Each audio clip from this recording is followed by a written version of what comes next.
नमस्कार मित्रांनो, कसे आहात? स्वागत आहे ट्रॅव्हल विथ नवनाथमध्ये. आज आपण आलेलो आहोत रतनगड साहिब गुरुद्वारा येथे.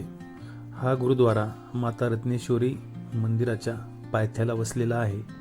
खूपच सुंदर आणि मनमोहक गुरुद्वारा आहे आणि अतिशय बारीक कलाकुसर या ठिकाणी दिसून येते.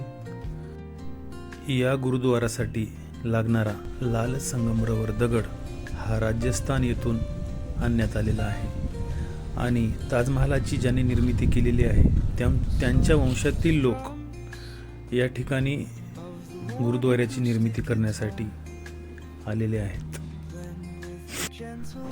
गुरुद्वाऱ्याच्या आतला भाग हा खूपच सुंदर आणि स्वच्छ असा दिसून येतो. आतमध्ये व्हिडिओ शूटिंग करण्याची परवानगी नसल्यामुळे मी आतला व्हिडिओ शूट केला नाही. शीख परंपरेनुसार गुरु गोविंद सिंहजींच्या ज्योतिज्योत समावेशानंतर खालसा पंथ दुःखी झाला असताना रत्नदास नावाच्या साधूला गुरुजींचे दर्शन झाले अशी श्रद्धा आहे. गुरुजींनी त्या साधूला खालसा संदेश देण्यास सांगितले की घाबरू नका, मी सदैव तुमच्या सोबत आहे. कीर्तन आणि नामस्मरण सुरू ठेवा. त्यामुळे हे जे स्थान आहे गुरु गोविंद सिंहजी यांच्या अंतिम काळाशी संबंधित श्रद्धास्थान म्हणून शीख धर्मात महत्त्वाचे मानले जाते. दर्शनासाठी आलेल्या भक्तांसाठी 24 तास लंगरची सेवा उपलब्ध आहे. गुरुद्वाराचे दर्शन घेऊन आम्ही निघालो रत्नेश्वरीच्या पायथ्याला आणि मनमुराद झोके खेळण्याचा आनंद घेतला.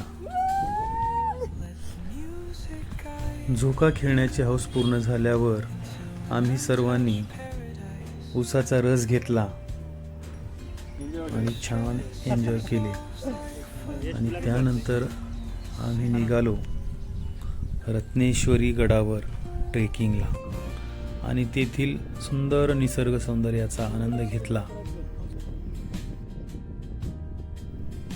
माता रत्नेश्वरीचा व्हिडिओ यापूर्वीच मी अपलोड केलेला आहे.